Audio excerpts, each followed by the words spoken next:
ফজরে নামাজের পর দুটো হাত তুলে চোখের পানি ফেলে কেঁদে কেঁদে মোনাজাত করতেন। মদিনার রওজা মোবারক থেকে আমার আপনার নবী নূর নবী হায়াতুন নবী পুরপুরা শরীফে হুজুর পীর কিবলা পাশে এসে মুনাজাতে শামিল হতেন। জোরে বলুন আল্লাহ নবী ডাকতেন, ও বাবা নাজমুস সাদাত মুনাজাত শেষ করেন, বাবা মুনাজাত শেষ করেন, আপনার দোয়া আল্লাহ পাকের দরবারে কবুল হয়ে গিয়েছে। ও বাবা নাজমুস সাদাত, আপনার দোয়া আল্লাহ কবুল করে নিয়ে আমার গুনাহগার উম্মত উম্মতির জীবনের গুনাহ আল্লাহ মাফ করে দিয়ে কবরের আযাবকে মাফ করে দিয়ে কবর গুলো আল্লাহ পাক দয়াময় দয়া করে মেহেরবানি করে নূরুন আলা নূর করে দিয়েছে। ও বাবা নাজমুস সাদাত, আমি রাসূলুল্লাহ সাল্লাল্লাহু আলাইহি ওয়াসাল্লাম আপনার মতো উম্মতকে আমি ভালোবাসি। কোন মুরিদ আসলো না আসলো, কে ভালোবাসলো না বাসলো, হুজুরকে বয়ে গেল, তাকে আল্লাহ আল্লাহ রসুল ভালোবাসে, তার থেকে বড় ভাগ্যবান আর কেউ হবে?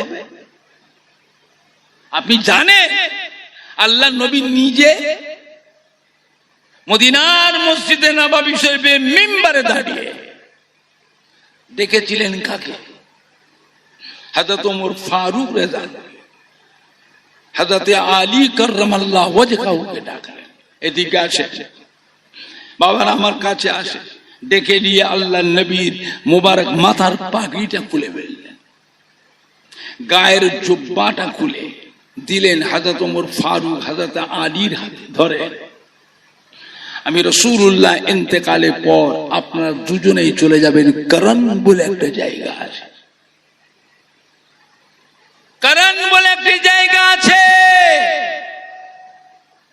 ওইখানে আমার একজন মুহাব্বতের উম্মত আছে, তার হাতে যেতে দেবেন।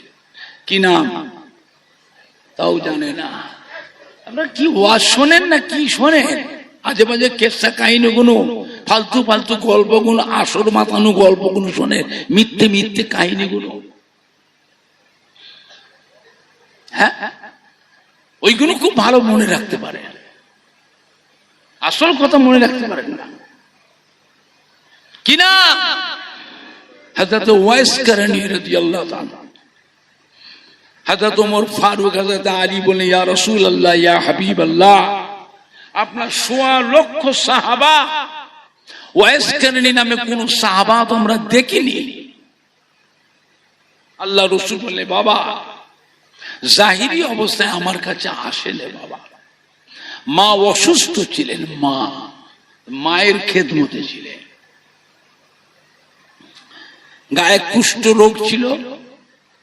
১ তারিখে রাত্রিরে কুষ্ঠ রোগের যন্ত্রণায় এত কান্নাকাটি করেছে, আল্লাহ পাক আমি নবীকে আল্লাহ জানিয়েছিলেন, আমি রাসূলুল্লাহ সাল্লাল্লাহু আলাইহি ওয়াসাল্লাম আমার ওয়াইস করণীর জন্য দোয়া করেছিলাম, আল্লাহ আমার ওয়াইস করণীর কুষ্ঠ রোগটাকে ভালো করে দেন, আল্লাহ আমার ওয়াইস করণীর গায়ে কুষ্ঠ রোগের দাগটাকে মিলিয়ে দেন,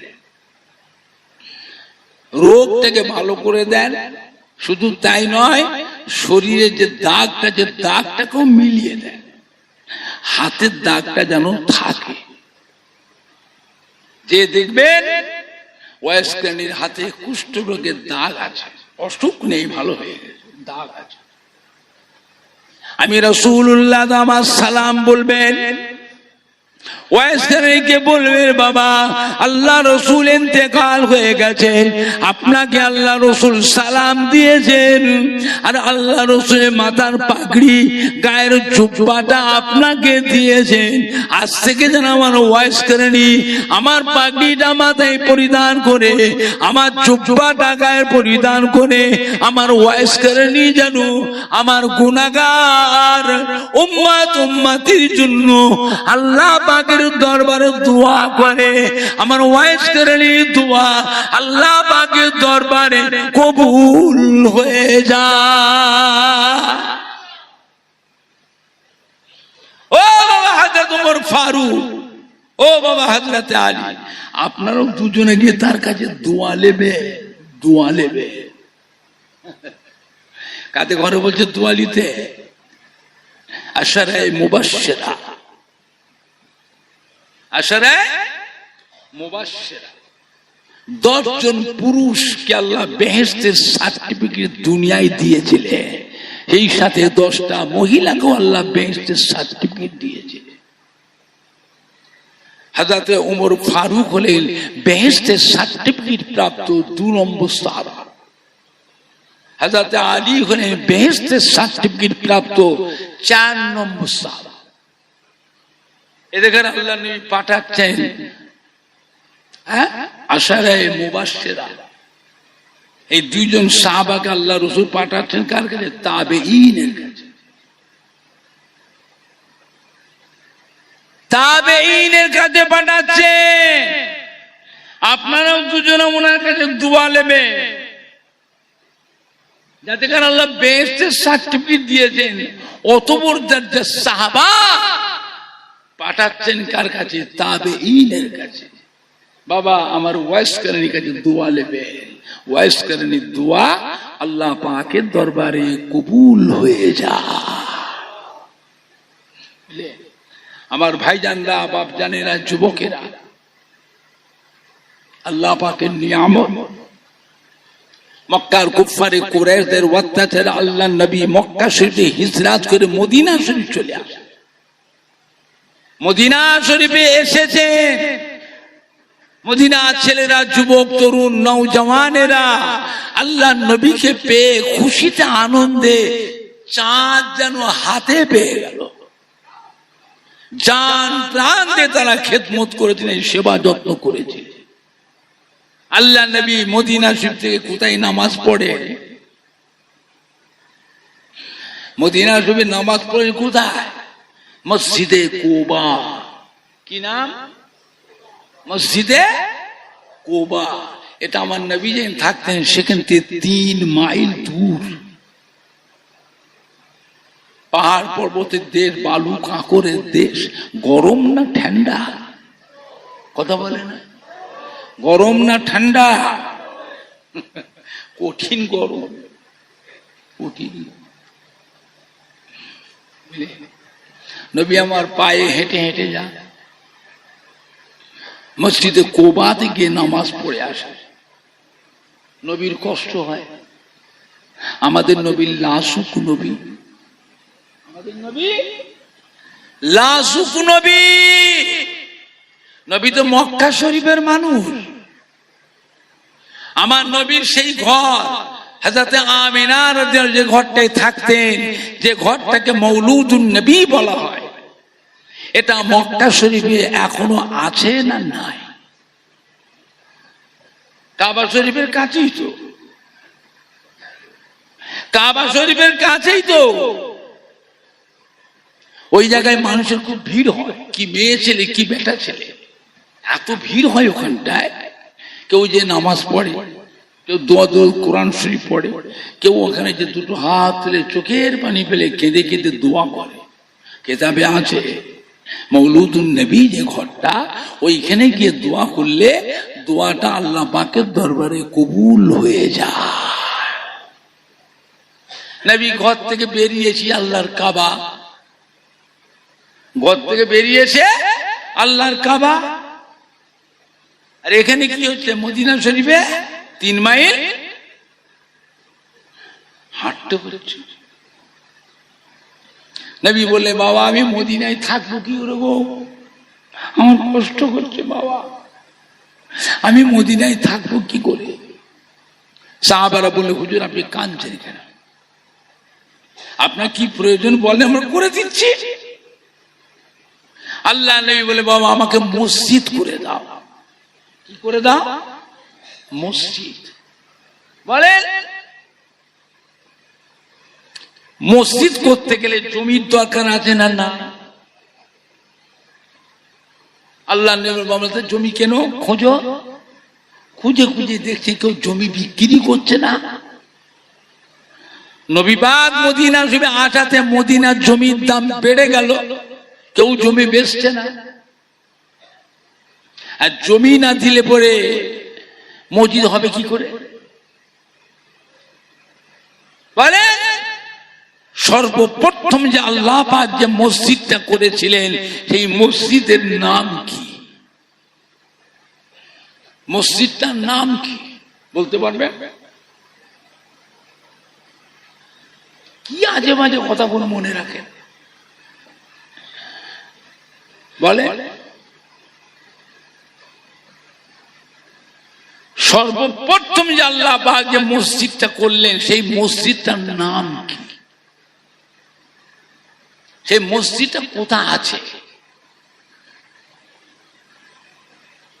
ওই মসজিদটার নাম হলো বাইতুল মামুর। কি নাম? তাও শুনে বলে দিই, তাও বলতে পারছে না কি নাম? বাইতুল মামুর। মসজিদটা কোথায় আছে? 7 তবক আসমানের উপরে। এই মসজিদটাকে আল্লাহর ফেরেশতারা তওয়াফ করে। জোরে বলবেন না? কত ফেরেশতা তওয়াফ করে? দৈনিক 70,000 ফেরেশতা। সকাল থেকে সন্ধ্যা, আর সন্ধ্যা থেকে সারা রাত পার করে সকাল পর্যন্ত 1,40,000 ফেরেশতা প্রত্যেক দিন তওয়াফ। যে ফেরেশতা একবার তওয়াফ করার সুযোগ পেয়েছে, কিয়ামত পর্যন্ত 2 বার তওয়াফ করবার সুযোগ আর পাবে না। আল্লাহ পাকের অগণিত রহমতের ফেরেশতা কত, হিসাব কেউ বলতে পারবে? হ্যাঁ। আর ওই বাইতুল মামুরের টানাটানি হলো দুনিয়ায় আল্লাহর কাবা। কাবা ঘর ওই বাইতুল মামুরের টানে। কোন কারণে যদি আল্লাহ পাক বাইতুল মামুরকে যদি নিচই না পান, ঠিক দুনিয়ায় কাবা ঘরের ছাদের উপরই এসে বসবে। জোরে বলবেন না? আর একটু জোরে হবে না? বাইতুল মামুরকে আল্লাহর ফেরেশতারা একবার তওয়াফ করার সুযোগ পায় কিয়ামত পর্যন্ত। আর আমি আপনি মানুষ বড় ভাগ্যবান, আল্লাহর কাবা ঘরকে বারবার কাবা ঘরে তওয়াফ করবার সুযোগ আমরা পাই। জোরে বলুন, জোরে হবে না?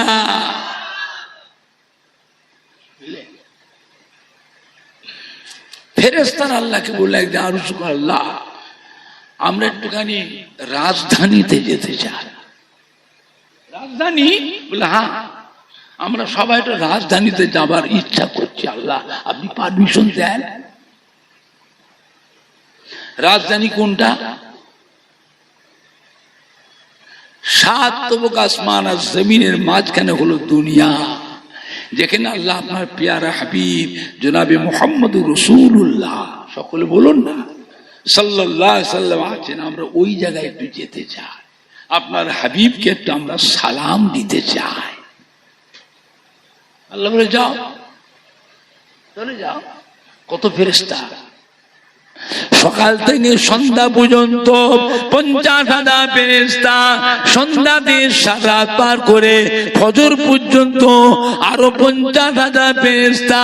যে ফেরেশতা আমার নবী পাকের রওজা পাকে এসে সালাম দিতে পেরেছে, কিয়ামত পর্যন্ত 2 বার সালাম দেওয়ার সুযোগ আর পাবে না, আর পাবে না। ও ভাইজানেরা, আমরা বড় ভাগ্যবান, আল্লাহ নবীর রওজা পাকে বারবার জিয়ারতে বারবার সালাম দেওয়ার সুযোগ আমরা পেয়েছি। জোরে বলুন আলহামদুলিল্লাহ। জোরে বলবেন না? আর একটু জোরে বলা যাবে না? এখন মসজিদ করতে গেলে জমির দরকার, সাহাবা জমি তো বিক্রি করছে না। নবী আসার জন্য মদিনায়, মদিনার মাটির দাম বেড়ে গেল। যে যাই করুক, কারবার করুক, ব্যবসা করুক, কারখানা করুক, দোকান করুক, ফ্যাক্টরি করুক, কেউ একটা চট বিছিয়েও যদি বসে কিছু মালপত্র নিয়ে বসে, তার বেচা কেনাটা কম হবে না বেশি হবে? নবী মদিনায় আসাতে সারা পৃথিবীর মানুষ মদিনার সময় আসবে না আসবে না? তো জমি বেচছে না, জমি বিক্রি হবে না। আল্লাহ নবী চিন্তিত হয়ে পড়লেন, তাই তো মসজিদ হবে কি করে? আল্লাহ নবী নিজের মন থেকে বেরিয়ে একটা জায়গায় যে দাঁড়ালেন, এ বাবা এই জায়গাটায় মসজিদ করলে কেমন হয়? সাহাবারা বলে, হুজুর আপনি যেটা ভালো বোঝেন, দেখো তো এই জায়গাটা কার? গোপনে গোপনে খবর না, প্রকাশ্যে নয়, আবার গন্ডগোল হবে। গোপনে সাহাবারাকে গোপনে গোপনে খোঁজ দিয়ে দেখলেন দুটো এতিমের জায়গা। কাদের জায়গা? এতিমদের জায়গা। আল্লাহ ঠিক আছে, ওই দুটো এতিমকে চুপি চুপি গোপনে গোপনে আমার কাছে নিয়ে এসো। এতিম যুবক দুটোকে আল্লাহ নবীর কাছে আনা হলো। আল্লাহ নবী ডাকলে, বাবারা আপনারাই কি দুজনে এই জমির মালিক? বাবা আপনারা তো এতিম মানুষ, আপনারা দুজন তো এতিম। বাবা জায়গাটা আমার কাছে বিক্রি করেন না, এইখানটা আমি আল্লাহর ঘর মসজিদ বানাবো। এতিম যুবক দুটো খুশি হয়ে গেল, জোরে বলবেন না? খুশি হয়ে কি বললো? আল্লাহ নবী গো, আল্লাহ রসুল গো, আজ মক্কা শরীফ থেকে 360 মাইল রাস্তা অতিক্রম করে কষ্ট করে আমাদের মদিনায় এসেছেন। আমাদের জায়গাটা আপনার পছন্দ হয়েছে, এইখানটায় আল্লাহর ঘর মসজিদ বানাবেন। এই জায়গা আপনাকে পয়সা দেওয়া লাগবে না, মূল্য দিতে হবে না, এই জায়গা আপনাকে আমরা এমনি দিয়ে দিলাম। সুবহানাল্লাহ জোরে হয় না? আর একটু জোরে হবে না? আগে জমানার মসজিদ গুলো ছোট ছোট মসজিদ, আগের যুগের মসজিদ গুলো বড় বড় না ছোট ছোট। এখন ছেলের ছেলে, মেয়ের ছেলে, নাতির ছেলে, পুতার ছেলেকে মানুষ বেশি হয়ে গেছে, মসজিদের জায়গা হচ্ছে না। মসজিদে বাড়াবার দরকার। মসজিদের পাশে যাদের জায়গা 100 জায়গা মসজিদ কমিটিকে বিক্রি করে। মসজিদটা বড় হোক, আরো 50টা মানুষ জামাতে নামাজ পড়ার সুযোগ তো পাক না। বাবা জায়গা বিক্রি হবে না, মসজিদের গাইতে জায়গা দেন না, টাকা দিচ্ছি। না না হবে না। কেন বাবা? মানে আমার নাতিরা ঘর করবে। কি বললো? কি বলে? আমার নাতিরা ঘর করবে। আরে বাবুরে তুমি তো কদিন পরে মরে যাবে, তুমি তো কদিন পরে মরে যাবে, চিরকাল বেঁচে থাকবো আমরা? এই জায়গার মালিক আর একজন হবে, জায়গা থাকবে, মালিক মালিক পর পর বদল হবে। যতদিন আছে এটা ভালো কাজ, 1 শতক দেন নাকি 1/2 শতক দেন, মসজিদটা বড় করি, আর 50টা লোক জামাতে নামাজ পড়ার সুযোগ পাবে। একা নামাজ পড়া, জামাতে নামাজ পড়া 27 গুণ নেকি বেশি। জোরে বলবেন না? কত নেকি বেশি? একলা একলা পড়া, ঘরে পড়া, একলা একলা পড়া, আর জামাতে মসজিদে জামাতে পড়া 27 গুণ নেকি বেশি। জামাত কজন নিয়ে জামাত হয়? ইমাম আর 3 জনকে নিয়ে জামাত হয়। ইমাম আর 3 জনকে নিয়ে জামাত হয়। সাহাবারা বলেন, ইয়া রাসূলুল্লাহ, ইয়া হাবিবাল্লাহ, জামাত যদি বড় হয়? আল্লাহ নবী বললেন, জামাত যত বড় হবে, মুসল্লি যত বড় হবে, আল্লাহ রাব্বুল আলামিন সওয়াবের দরজাও তত বাড়িয়ে দেবে। এই কথাটা শুনে সাহাবারা কি করলে? যার পা লম্বা ছিল পা ছোট করে ফেলল।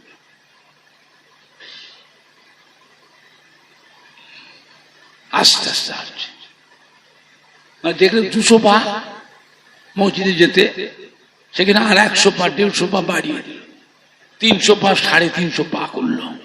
কেন? নেকিটা বেশি পাবো, জেলে বলবেন। আর একটু জেলে বলা যাবে না? আল্লাহর দরবারে নেকির ভান্ডার কম আছে? আল্লাহ রসুল যে কোনো কথা বলেন, আল্লাহর বিনা হুকুম কথা বলেন?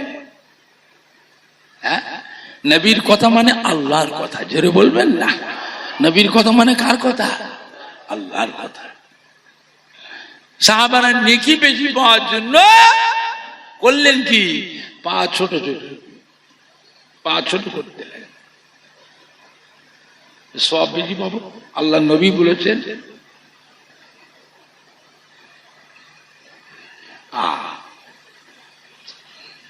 এখন আল্লাহ নবীর বাবা, তোমরা বাবা এতিম মানুষ, তোমাদের তো সাহায্য করার দরকার।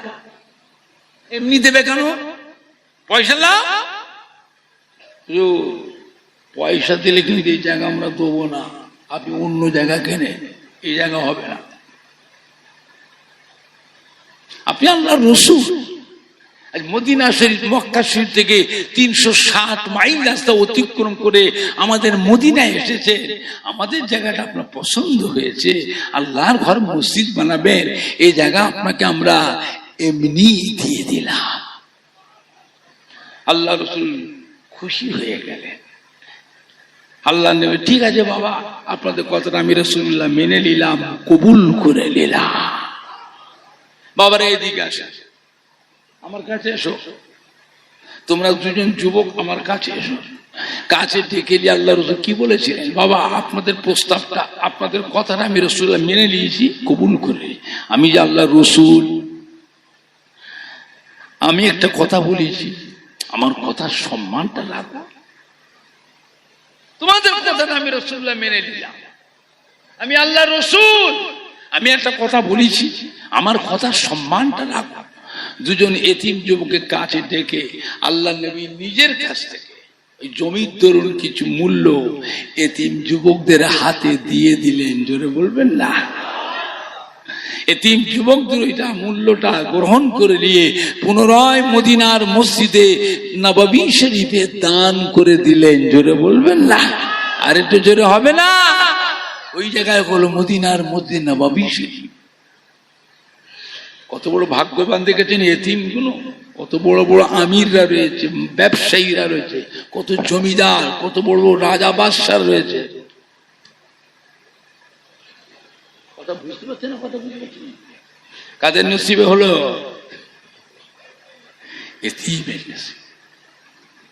এখন মদিনার মধ্যে নববী ছাউনিটা কি দিয়ে? খাজুর গাছে পাতা আর বাটাম, খাজুর গাছ চিরে চিরে বাটাম, আর কলম খাজুর গাছের গুঁড়ি, খাজুর গাছের গুঁড়ি। সে খেজুর গাছ মানে আমাদের 24 পরগনা হুগলি হাওড়ার খেজুর গাছ নয়। ওই দেশে খাজুর গাছ আপনি আঁকা দিয়ে ধরতে পারবেন না। আবার খাজুর হয় 12 মাস, 12 মাস। আর মক্কা মদিনার খাজুর সারা পৃথিবীর মানুষ খায় না, খায় না। 12 মাস। আমাদের দেশে যেমন ডাব হয়, ডাব ডাব 12 মাস হয় না? মক্কা মদিনার খাজুর হয় 12 মাস। এখন আল্লাহ নবী বললেন, যে ব্যক্তি মদিনার মধ্যে নববী শরীফের 40 ওয়াক্ত নামাজ বা জামাতের সাথে আদায় করবে, কিয়ামতের কঠিন হাসরের দিনে আমি রাসূলুল্লাহ সাল্লাল্লাহু আলাইহি ওয়াসাল্লাম তাকে সাথে করে নিয়ে আল্লাহর বেহেশতে নিয়ে যাব।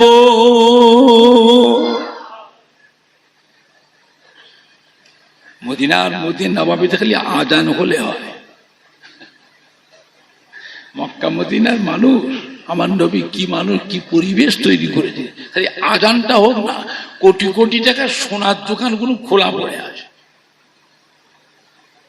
কোটি কোটি টাকার হিরে মতির দোকানগুলো খোলা, কোন দরওয়ানও নেই, মালিকও নাই, পুলিশও নাই। দোকানের সামনে একটা কি পর্দা, একটু বাচ্চাগুলো সাদা সাদা জুব্বা পরে, সাদা রুমাল, কালো কালো বেড়ি দিয়া পাগড়ি পরে মানুষ কিভাবে যে আসে, আল্লাহু আকবার। একটু বাচ্চা বাচ্চা মেয়েগুলো পর্যন্ত বোরকা পরে, বাচ্চা বাচ্চা মেয়েগুলো গোলাপ ফুলের মতো দেখতে, বাচ্চাগুলোকে দেখতে গোলাপ ফুলের মতো মনে হয় যে একটু চুমু খায়, বাচ্চাগুলো গলা জড়িয়ে চুমু খায়, অতটুকু বাচ্চাগুলো সব মসজিদে আছে। আমি তো চিন্তা করি আমাদের এই যুবকগুলোকে নিয়ে যে দেখানোর দরকার, চলো দেখবে চলো নবী কি পরিবেশ তৈরি করেছিলেন মক্কা মদিনা শরীফে। আজকে যদি এরকম থাকে, আজ থেকে 1400 বছর আগে আমার নবীর যুগে কিরকম পরিবেশ ছিল, কথা বুঝতে পারছেন না? আমাদের ছেলেগুলো যুবকগুলো নিজে দেখানোর দরকার, চলো দেখবে চলো নবীর মোহাব্বত দেখাচ্ছ, চলো ওইখানে যে দেখবে চলো। এখন মদিনা মানুষ সব ধনী হয়ে গেল, সব বড় লোক হয়ে গেছে। আল্লাহ নবী বলে, বাবারা দুনিয়ার বুকে যে আল্লাহর ঘর মসজিদকে সুন্দর করে বানাবে, আল্লাহ পাক তার জন্য বেহেশতের ভিতরে সুন্দর সুন্দর ঘর বানিয়ে দেবে। জোরে বলুন, জোরে হবে না? সাহাবারা বলছে, হুজুর কি বললেন হুজুর? আল্লাহ রাসূল মিথ্যে কথা বলে, কথা বলে, ধোঁকা দিয়া ভাঁওতা দিয়া কথা বলে? আল্লাহ নবী যেটা বলেন সেটা আল্লাহর হুকুম, আল্লাহ পাকের কথা। দুনিয়াতে মসজিদ সুন্দর করে বানালে আল্লাহ পাক তার জন্য বেহেশতের ভিতরে সুন্দর সুন্দর ঘর বানিয়ে। সাহাবারা বলছে, হুজুর তাহলে কি করতে হবে হুজুর? বাবা মসজিদটা সুন্দর দামি দামি পাথর, দামি দামি টাইলস, ভালো ভালো ইঞ্জিনিয়ার মিস্ত্রিদের ডিজাইন করো, দামি দামি রং দিয়ে পেন্টিং করো। কোনটা আগে ভাঙা হবে? মিম্বারটাকে আগে ভাঙো। কোনটাকে? মিম্বারটাকে। মিম্বার বোঝেন না? মিম্বার বোঝেন? এখানে ইমাম খুতবা পড়ে, বুঝলেন? ইমামের জায়গাটা মেহরাব, মেহরাব ইমাম যেখানে দাঁড়ায় মেহরাব, খুতবা পড়ে কি বলে? মিম্বার।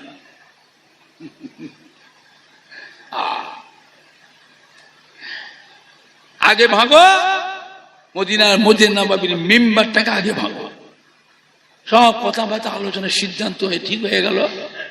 হঠাৎ করে দেখা যায় মদিনার মসজিদের নববীর মধ্যে কচি বাচ্চা ছেলের কান্না রোল উঠে গেল।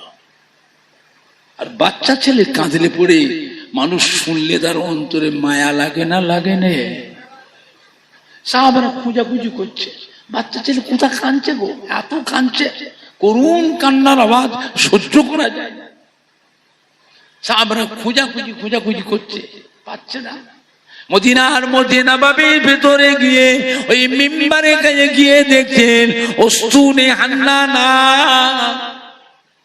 খাজুর গাছের গুঁড়ি, খাজুর গাছের মিম্বারের পাশে একটা খাজুর গাছের গুঁড়ি ছিল। আল্লাহ নবী যখন জুমার দিনে খুতবা পড়তেন মাঝে মাঝে নূরে হাতটাকে ওই গুঁড়িটার উপরে রাখতেন। আল্লাহ নবী ওয়াজ করতেন মিম্বারে দাঁড়িয়ে, মাঝে মাঝে আল্লাহ নবীর নূরে হাতটাকে ওই খাজুর গাছের গুঁড়িটার উপর রাখতেন।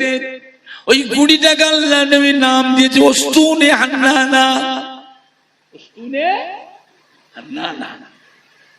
ওই শুকনো খাজুর গাছে গুঁড়িটা ভিজে চতুর্দিক দিয়ে পানি গড়িয়ে যায়। ওই খাজুর গাছের গুঁড়ি থেকে বাচ্চা ছেলে করুণ কান্নার শব্দ উঠে গেছে। সাহাবারা ছুটে ছুটে এসে আল্লাহ নবীকে শোনালেন, আল্লাহ নবী গো, আল্লাহ রসুল গো, মদিনার মধ্যে নববী শরীফের মিম্বারে পাশে উস্তুনে হান্নানা এত কান্না কাঁদছে হুজুর, চতুর্দিক দিয়ে ভিজে পানি গড়িয়ে যাচ্ছে, এত কান্না কাঁদছে।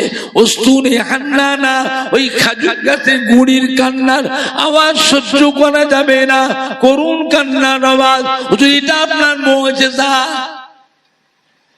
আল্লাহ নবী তাই নাকি? যে হুজুর আমি নিজের চোখে দেখে আসছি, নিজের কানে। আল্লাহ আমি রাসূলুল্লাহ দেখবো, চলো। আল্লাহ নবী আসলেন, এসে পা ধরেছে, উস্তুনে হান্নানা কি হয়েছে? কাঁদছো কেন রে বেটা?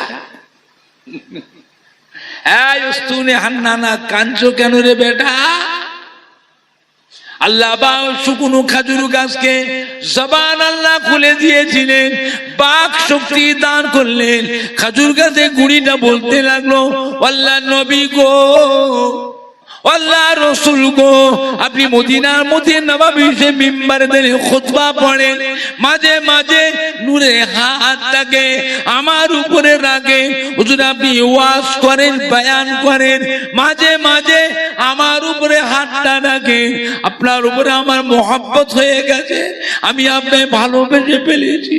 এখন শুনছি মদিনার মধ্যে নববীর মিম্বারটা ভাঙবে, মিম্বারটা ভাঙলে আমি খাজুর গাছের গুড়ি আমাকে নিয়ে কোথায় ফেলে দেবে? আমি যা আপনাকে ভালোবেসে ফেলেছি, আমি যা আপনাকে মোহাব্বত করে ফেলেছি, আমি কি করে থাকবো? তাই আপনার মোহাব্বতে আমি কাঁদছি। আল্লাহ নবী কি বলেছিলেন জানেন? এই উস্তুনে হান্নানা, কেঁদো না বেটা, কেঁদো না। আমি রাসূলুল্লাহ কথা দিচ্ছি, কাল কিয়ামতের পর আমি আমার কোটি কোটি কোটি কোটি উম্মতীদের সাথে করে নিয়ে বেহেশতে নিয়ে যাব। আমি নবী বেহেশতের ভিতরে যেখানে থাকবো, তুমি আমার পিছনে ওই বেহেশতের ভিতরে আমার পাশে তুমিও থাকবে। জোরে হবে না? আর একটু জোরে হবে না? কি গো, খাজুর গাছের গুঁড়িটা যে নবীকে ভালোবেসে বেহেশতে যেতে পারে, নবীর কাছে থাকতে পারে, আমরা তো আদরের উম্মাত, নবীর মায়ার উম্মাত। নবীকে ভালোবাসলে পরে বেহেশতের ভিতর কি নবীর সাথে থাকতে পারবো না? নবীর সাথে কি বেহেশতে যেতে পারবো না? জোরে বলুন না ইনশাআল্লাহ। জোরে বলতে পারছেন না ইনশাআল্লাহ? একবার দরুদ শরীফ আল্লাহুম্মা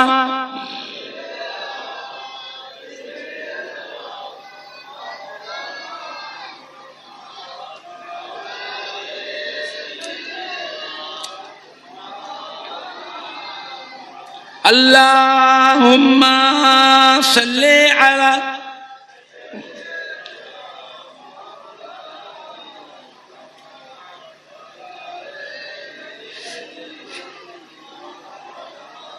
জোরে জোরে পড়েন না কালমা লা ইলাহা ইল্লাল্লাহ।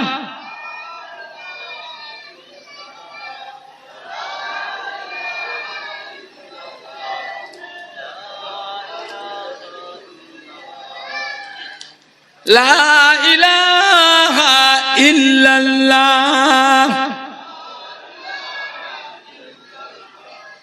লা ইল্লাল্লাহ মুহাম্মাদুর রাসূলুল্লাহ সাল্লাল্লাহু আলাইহি ওয়াসাল্লাম। 2 নাম্বার উহুদ পাহাড়। উহুদ পাহাড় একটাই পাহাড়, ওই পাহাড়ের সঙ্গে অন্য কোনো পাহাড়ের যোগ নেই। প্রত্যেকটা পাহাড় একটা পাহাড় আর একটা পাহাড়ের সঙ্গে যোগ আছে, কিন্তু উহুদ পাহাড় একটাই পাহাড়। পাহাড়টা কত বড়? 9 মাইল এরিয়া। কত মাইল? 9 mile area. উহুদের যুদ্ধের সময় বাবা কুফারে কুরাইশরা যখন লস্করে ইসলামদের ঘাইল করতে লাগলো, জখম করতে লাগলো, নবী কাঁদতে লাগলেন, আল্লাহ আমরা অল্প সাহাবা, এর মেরে ফেলছে সব। আল্লাহ আপনি হেফাজত করেন, আল্লাহ আপনি রক্ষা করেন। যদি না হেফাজত করেন আজ থেকে দুনিয়া থেকে আল্লাহ বলার মতো মানুষ আর কেউ থাকবে না। আল্লাহ আপনি হেফাজত করেন। আল্লাহ নবী সাহাবাদের কি করেছিলেন? চলে উহুদ পাহাড়ে উঠে যায়। বাবারা সব পাহাড়ে উঠে পড়ো। আচ্ছা পাহাড়ে উঠতে গেলে আরাম না কষ্ট? কথা বলে না। সর্বপ্রথম পাহাড়ে উঠেছিলাম আমি 68 সালে। কত সালে? 68 সালে। কোথায়? আজমির শরীফের তারাগড় পাহাড়ে। এই প্রথম জীবনে প্রথম আজমির শরীফ গিয়েছিলাম গাড়ি ফুরফুরা রিজার্ভ গাড়িতে, বাড়ির ট্যাক্সি নিয়ে গেছিলাম, আমার আব্বা জানের গাড়িটা নিয়ে গেছিলাম। তখন 2 টাকা 25 পয়সা গেলেন ছিল পেট্রোল। 4.5 লিটারে গেলেন।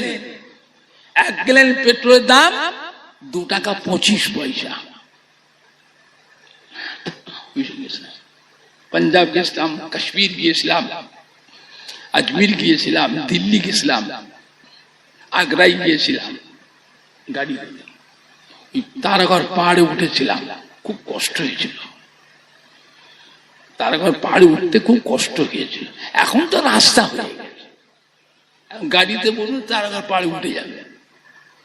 শিলং পাহাড়ে গাড়িতে উঠবেন, শিলং পাহাড়ে উঠবে।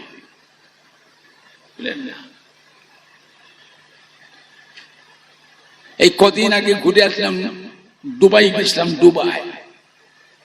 দুবাই খুব ধনী দেশ। বুর্জ খলিফা 152 তলা, 152 তলা লিফটে করে উঠেছিলাম। বুঝলেন? আরব সাগরে বেড়ালাম জাহাজে করে, জাহাজ ভাড়া করে অনেক জায়গায় ঘুরলাম দুবাইতে। আল্লাহ নিয়ে গেলে 11 জন গিয়েছিলাম।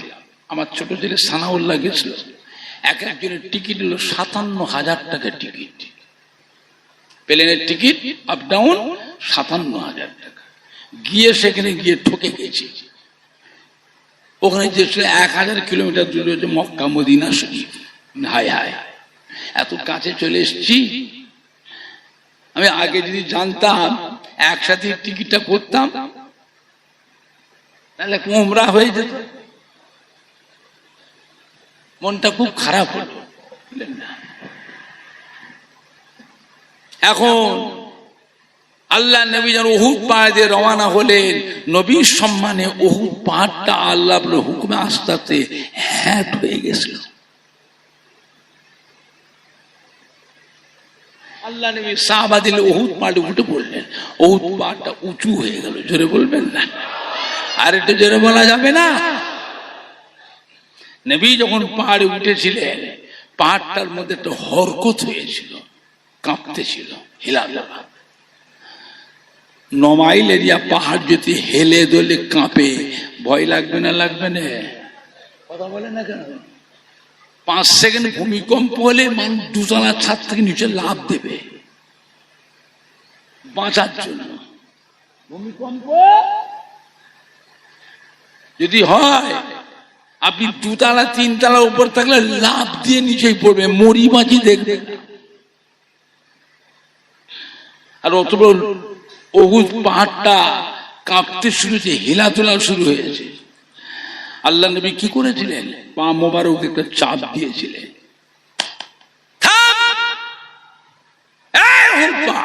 তুই জানিস তোর পিঠের উপরে কে দাঁড়িয়ে আছে? আল্লাহ নবী দাঁড়িয়ে আছে। 2 জন শহীদ, 1 জন গাজী দাঁড়িয়ে আছে। বলার সঙ্গে সঙ্গে উহুদ পাহাড়টা থেমে গেল। জোরে বলবেন না? আর একটু জোরে বলা যাবে না? ওরে বাবুরে, কি গল্প শুনছেন? মৌলানা মুফতি থেকে জিজ্ঞেস করো। ফালতু ফালতু কেসটা কাহিনী করছি না। যে কোনো মৌলানা মুফতি থাকে, ওর বাপের ক্ষমতা থেকে কেটে দেবে। লেখাপড়া শিখে থাকে। ভেগদারি যদি মুফতি হয় আলাদা কথা। আলেম কিতাবি আলেম হয়, জিজ্ঞেস করো ওমর সিদ্দিকী কি বলছে, যেটা সহি ঘটনা শোনাচ্ছে।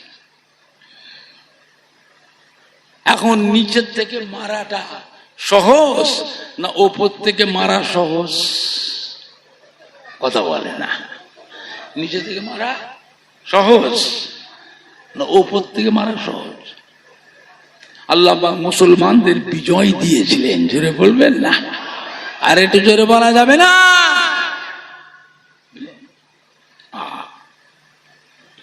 আল্লাহ নবী সাহাবায়ে কিরামদের যে উহুদ পাহাড়ের নিচে নামবেন, পাহাড়টা আস্তে আস্তে আবার হ্যাট হয়ে গেল।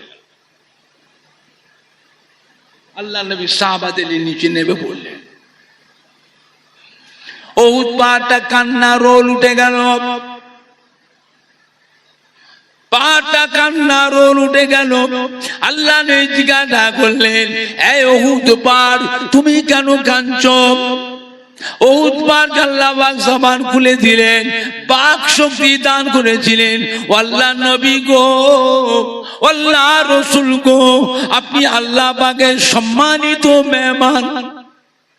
এখন আপনি আমার পিঠ থেকে নেমে যাচ্ছেন, আমি আপনাকে ভালোবেসে ফেলেছি, আপনাকে মোহাব্বত করে ফেলেছি, আপনি নেমে চলে যাচ্ছেন, আমি কাকে নিয়ে থাকবো? আমি কি করে থাকবো? তাই আপনার মোহাব্বতে কাঁদছি। আল্লাহর নবী উহুদ পাহাড়কে কথা দিয়েছিলেন, এই উহুদ পাহাড় কেঁদো না বেটা, কেঁদো না বেটা, আমি রাসূলুল্লাহ তোমায় কথা দিচ্ছি, কাল কিয়ামতের পর আল্লাহর রহমতে বেহেশতে আমি আমার কোটি কোটি উম্মত উম্মতিদের বেহেশতে নিয়ে যাব। সেই দিন উহুদ পাহাড় তোমাকে সাথে করে বেহেশতে নিয়ে যাব। উহুদ পাহাড় বেহেশতে যাবে, পাহাড় বেহেশতে যাবে নবীকে ভালোবাসার জন্য। কি গো, পাহাড় যদি নবীকে ভালোবেসে নবী বেহেশতে যেতে পারে, আমরা কি? আমরা তো নবীর আদরের উম্মাত, নবীর মায়ার উম্মাত। নবীকে ভালোবাসতে পারলে নবীর সাথে কি বেহেশতে যেতে পারবো না? জোরে বলেন না ইনশাআল্লাহ। ইনশাআল্লাহটা জোরে বলা যাবে না?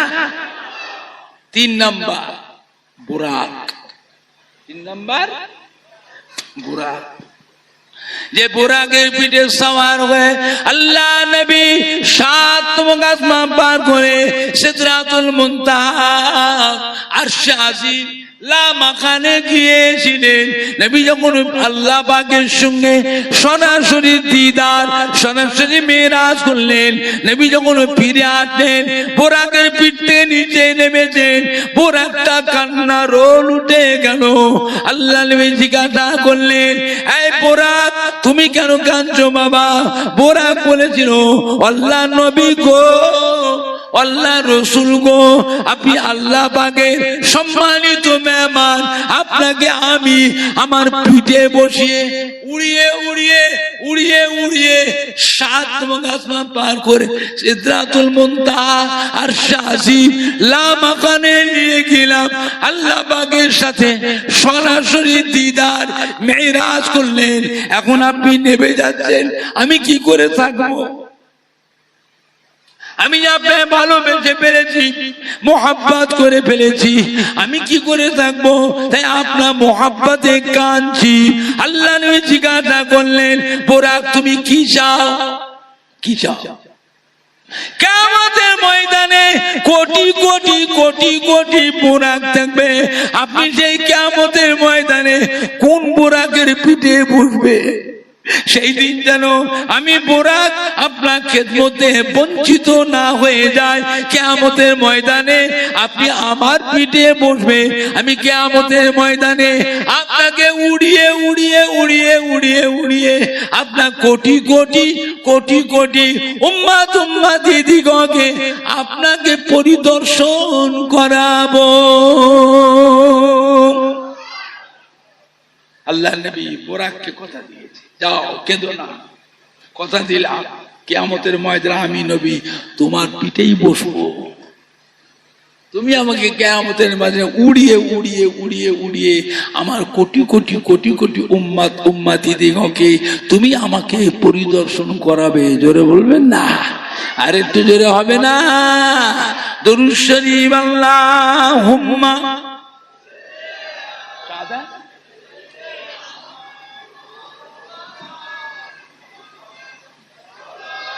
চাপো কি বলেন কোরআন আল্লাহুম্মা সাল্লি আলা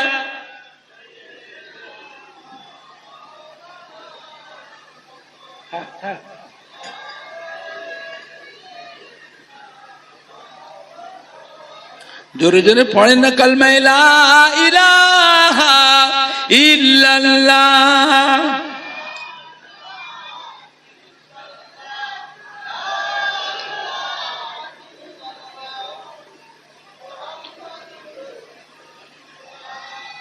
কালমা লা ইলাহা ইল্লাল্লাহ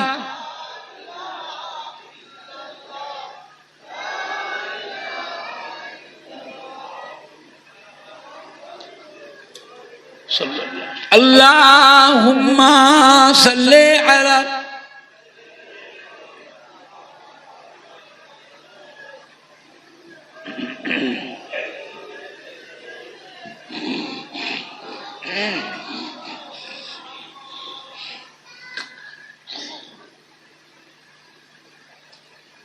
আমার ভাইজানরা বাপ জানেরা যুবকেরা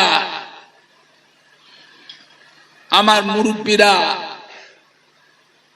আলগরিয়া গ্রামবাসী সম্মানী ভাই ও বাবাজিরা বিশ্ব নবী দেওয়ার মাহফিলে হিতাকাঙ্ক্ষী দরদি একনিষ্ঠ খাদেম কর্মী কমিটি সাহেবান ও সদস্য বৃন্দগণেরা নবী আমার দয়ার নবী উম্মত উম্মতির জন্য আল্লাহ পাকের দরবারে চোখের পানি ফেলে কেঁদে কেঁদে দোয়া করতেন। নবী দোয়া করতেন না করতেন না একটু হানা কথা বলে নবী কাঁদলে পরে আল্লাহ পাক সহ্য করতে পারতেন না। ইয়া হাবিব আপনি কাঁদবেন না, আপনার কি দরকার বলেন না, উম্মত উম্মতির ব্যাপারে অত চিন্তা করবেন না। আমার প্যারা হাবিব আমি আল্লাহ পাক আপনাকে কাউসার হাউস দান করলাম। কিয়ামতের কঠিন হাসরের দিনে একটা দিন হবে দুনিয়ার 50,000 বছরের সময়। এই 50,000 বছরের সময় সূর্য আল্লাহ পাক মাথার হাত উপরে না বেলিয়াবেন, এই সূর্যের 12টা মুখ আল্লাহ খুলে দেবেন। 12টা মুখ দিয়ে একসাথে কিরণ ছাড়বে, তাপ ছাড়বে। সূর্যের তাপে জমিনটা পুড়ে লাল তামা হয়ে যাবে। সূর্যের তাপে মাথার কিনুটা ব্রেনটা মগজটা গলে তরল হয়ে যাবে। এই মাথার কিনু ব্রেনটা গলে কান দিয়ে নাক দিয়ে চোখ দিয়ে মুখ দিয়ে গলে গলে বেরোতে থাকবে। গোটা কিয়ামতের ময়দানে কান্না রোল উঠে যাবে, পানি পানি পানি পানি পানি পানি। ও আমার প্যারা হাবিব আমি আল্লাহ পাক আপনাকে কাউসার হাউস দান করলাম। এই কাউসার হাউসের পানি একমাত্র আমি আল্লাহ আপনাকে দিয়েছি।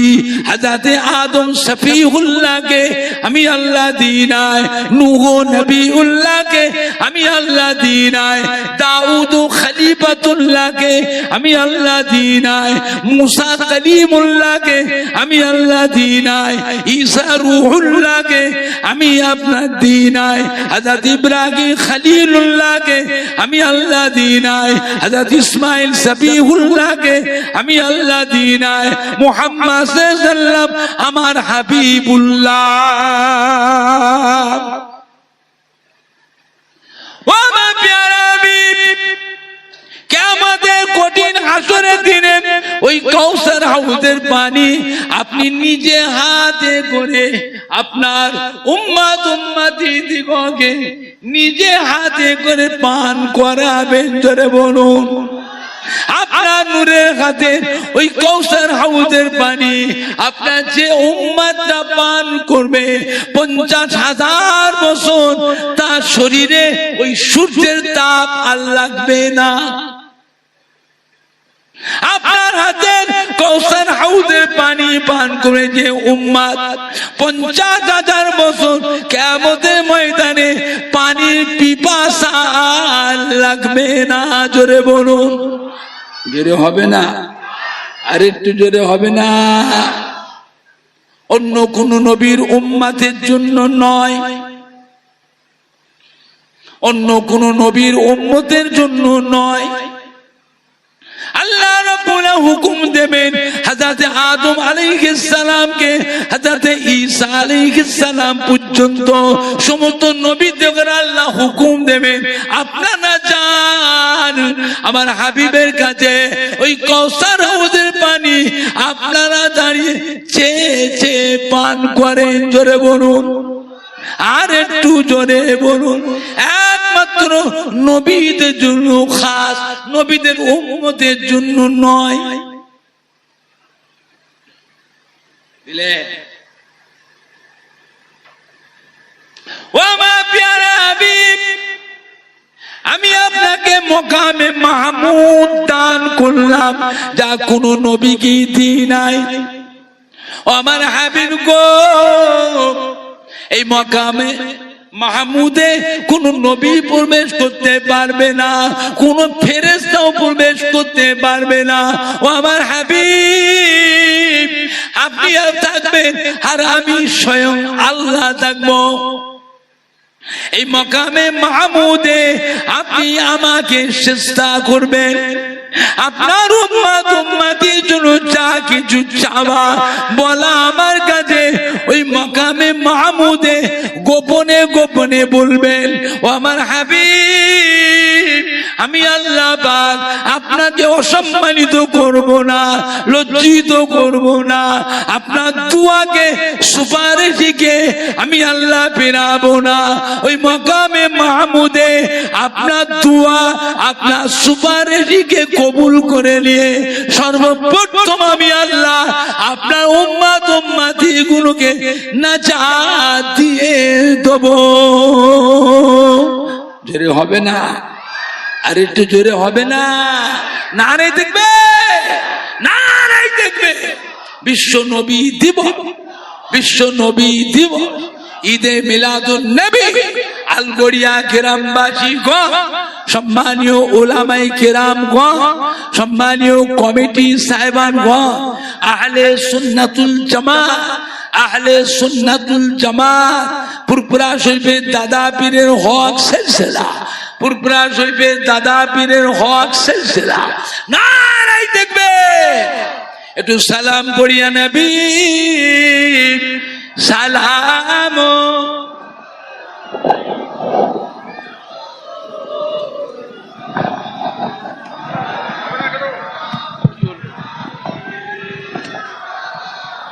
ঠিক করেন, ঠিক করেন। কোথায় নিয়ে যাচ্ছ? সরে সরে সামনে আসে। এত কথা কেন? ছেলেগুলো একদম কথা শোনে না। ও অনেক দিন থেকে আসছি তো, ওই জন্যে একটু মহব্বত কমে গেছে। 2-4 বছর হাঁটা বন্ধ করলে আবার ঠিক হয়ে যাবে। ফুরফুরা শরীফে আর কোনো ভাই নেই, বড় ভাইরা কেউ নেই। 5 হুজুরের দরবার খালি হয়ে গেছে। 5 হুজুরের দরবার একটাও বড় ভাই নেই। আমার বাড়িতে আমার বড় ভাই আল্লামা পীরে কামিল কালিমুল্লাহ হুজুর ছিলেন, তাও চলে গেল, তাও চলে গেল। বুঝলে? ছেলেরাও মানা করছে, আব্বা জান আজ জলসায় যাবেন না, শরীর আপনার দুর্বল হয়ে গেছে। আজ 55 বছর মাহফিল করছি, 70 বছর পার হয়ে গেছে।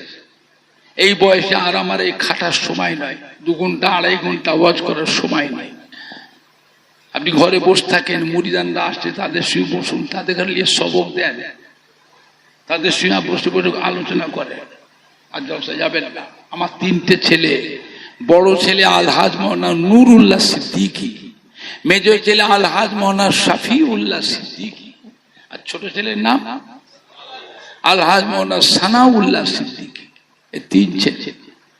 ছেলেরা মানা করছে আর আপনি যাবেন না বাবা, আমাকে বলুন না বাবা, তোমার দাদা পীর আমাকে বলে গেছে, মুফতি আজম মেজলা হুজুর পীর কেবলা বলেছে, মাদারজাত আল্লাহর ন হুজুর কিবলা বলেছে, কাইয়ুমুজ্জামান বড় হুজুর কিবলা বলেছে। বাবা ওমর যতদিন বেঁচে থাকবে বাবা তোমার দাদা পীরের সিলসিলা লাগামটাকে ধরে রেখো, লাগামটাকে ধরে রেখো। তোমরা যেখানেই যাও তো দাদা পীর মাদার শরীফ থেকে তোমাদের ঘরে ফায়েজ দেয়, জোরে বলবেন, ফায়েজ দেয় তোমার দাদা পীর, বুঝলে বাবা। যদি বেঁচে আছি বাবা, আর এখন মাহফিলের আর দুটো তিনটে করে মাহফিল করি না, একটা করে করি, একটা করে, দুটো তিনটে করে মাহফিল করি না। কয়েকদিন আগে গেছিলাম ময়নাতে, ময়নাকে আমি গেছিলাম, ওর আগে গেছিলাম ওখানে মাঠপাড়া গোপালপুর, ঝালতলা থেকে ভিতরে, বুঝলেন না, বিশাল লোকের ভিড়, লক্ষ লক্ষ টাকা কালেকশন হলো ঝালতলা, এই মাঠপাড়া গোপালপুরে। আপনাদের ময়নাগদি তো কম হয় নাই, লক্ষ লক্ষ টাকা কালেকশন হয়েছে ময়নাগদিতে। এখানে সর্পদিঘিতে একটা মাহফিল করি, সর্পদিঘি বিশাল লোকের সমাবেশ হয় ওই মসজিদের পাশে, বুঝলেন না, বিশাল লোকের সমাবেশ হয়। আল্লাহ পাক মেয়ের লক্ষ লক্ষ টাকা কালেকশন। মেজো হুজুর কিবলা মাদ্রাসায়, তেঁতুলিয়া মাদ্রাসায় থাকি আমি, বসিরহাটে আল্লামা হুজুরের ইসালি সাহেবের আখিরি মোনাজাতের দিনে আমি থাকি আল্লাহ রুহুল আমিন সাহেব হুজুরের বাড়িতে। আল্লাহ পাকের মেহেরবানি, বিশাল লোকের সমাবেশ হয়। আজও আমি ওমর সিদ্দিকী, আমার হাতে বড় বড় মাহফিল আছে এখনো, লক্ষ লক্ষ মানুষ হয়, আছে না নাই, আছে না নাই, আছে, কিন্তু শরীর দুর্বল হয়ে গেছে, আর ক্ষমতা নেই, ভয় হচ্ছে বেড়ে। এখন আপনারা বলেন আপনাদের আলগড়ি গ্রামে বিশ্ব নবীদের মাহফিলটা থাকবে না এটা বন্ধ হয়ে যাবে? কথা বলে না, থাকবে না বন্ধ হবে? জোরে বলেন না ইনশাআল্লাহ, জোরে বলেন না ইনশাআল্লাহ। বাবা লক্ষ্য রাখবে, এটা আল্লাহ নবীর নামের মাহফিল। ফুরফুরা শিবে ছোট হুজুর কিবলা বাড়িতেও হয়ে গেল কদিন আগে, কদিন আগে হয়ে গেল, বুঝলেন না। গত শুক্রবারে আমার বড় ভাই সাহেব পীর কিবলা আল্লামা কালিমুল্লাহ সিদ্দিকী হুজুরের ইন্তেকালের দিন স্মরণ উপলক্ষ করে মাহফিল হলো। আগামী 21শে আশ্বিন 8ই অক্টোবর ফুরফুরা শরীফে ছোট হুজুর পীর কিবলা রহমতে ইন্তেকালের দিন ইসাল সব আছে, বলেন না। সবাই দাওয়াত থাকলো, গাড়ি রিজার্ভ করে করে যাবেন, আর আমার ওখানে যে খাওয়া দাওয়া করবেন, আমার ওখানে যে খাওয়া দাওয়া করবে, সবাইকে গড়ে দাওয়াত দিচ্ছি। তাহলে বোঝেন এবারে কিরাম আমাকে শক্তি নিয়ে নামতে হবে। কারোকে চাঁদা তুলি না, চাঁদা তোলা মৌলী সাহেব আমি ওমর সিদ্দিকী নয়, চাঁদা তোলার পক্ষে আমি নয়। আল্লাহ পাকের নিয়ামত আমি খরচ করি। দাদা হরিক সাহেব আমার বাড়িতে লক্ষ লক্ষ মানুষ খায়, খায় না, খায় না, লক্ষ লক্ষ মানুষ খায়। কেউ চাঁদা তুলি, কেউ বলতে পারে রুমাল দিয়ে দেন না বাবা, দেন না বাবা, দেন না বাবা, দেন না বাবা, অত হালকা নয়। ইসাল সাহেবের দিনে রোজার মাস পড়েছিল গত বছরে, খালি 3 লক্ষ টাকার উপরে খালি ফল খেয়ে গিয়েছিলাম। 3.5 লক্ষ টাকার মশলা কিনেছিলাম তাবারকের জন্য। বিরিয়ানি করি না, সবজি করি, আলু গোস করি, সাদা ভাত করি। এই মশলাটা রান্নার জন্য, মশলাটা 3.5 লক্ষ টাকার মশলা। রোজার মাসে পানির জন্য 1,55,000 টাকা খালি মিনারেল ওয়াটার পানি খাইয়েছে প্রত্যেকটা রোজাদারদের হাতে হাতে 1 বোতল করে পানি, বুঝলেন না। আল্লাহ পাকের মেহেরবানি। এবার চাল আছে, আলু আছে, পেঁয়াজ আছে, গরু আছে, কাঠ আছে, আছে না নাই, বুঝলেন না। আল্লাহ করায়। ইসাল সাহেব এই 3 দিনে 10 লক্ষ টাকা খরচ করি। এবার কিছু ধনী ধনী মুরিদান আছে দাদা হুজুরে, তারও গোপনে গোপনে বড় বড় দান দেয়, প্রকাশ্যে নয়, গোপনে, প্রকাশ্যে নয়। প্রকাশ্যে অসুবিধা আছে, ভেজাল আছে। ভেজাল গুলো পরে যে লোকটার নামটা লিখে রেখে দেবে, ওই লোকের কাছে 4-5জন মওলানা মুফতি যে হাতে ধরবে, আমাদের মাদ্রাসায় কিছু দেন, আমাদের মাদ্রাসায় কিছু দেন। এইবার নিয়ে ওই আমচা চামচা কোনো কমিশন করে ভাগ করে করে খাবে। আপনারা চারা কারণে বোকা, বোকা নয়, বোকা মতন হয়ে থেকে বোকা নয়। আল্লাহ পাকের রহমতে আমার দাদা পীরের দরবারে এখনো ধনী ধনী মুড়িদান আছে না নাই? কথা বলে না। গোপনে গোপনে বড় বড় দান গোপনে দেয়, আমরা প্রকাশ করি না। না, প্রকাশ করলে অসুবিধা আছে, ভেজালগুলো আছে, নামগুলো টুকে রেখে দেবে, নামগুলো টুকে রাখবে, টুকে রাখবে, যে ধরবে, বুঝলেন না? এখন আপনারা বলেন আজকে আলগড়ি গ্রামের বিশ্ব নবীর মাহফিলটা কেউ 1 লাখ হচ্ছে না, সবাই মিলে করছে। এই মাহফিলটা হওয়াতে বিভিন্ন গ্রাম থেকে কত সম্মানী বাইরে এসছে। আশেপাশে মহিলারা, মা বোনের, ছেলেরা, বাচ্চারা, যুবকরা, আমাদের কলিজা টুকরা সন্তানেরা আছে। আজকের মাহফিলে ফুরফুরা শরীফ থেকে আপনার দাদা পীরের আওলাদ, আপনাদের ছোট হুজুরের সন্তান, বসিরহাট আল্লামা হুজুরের পীরের আওলাদ আজ আলগড়ি গ্রামে আসলাম, তাতে খুশি না বেজার?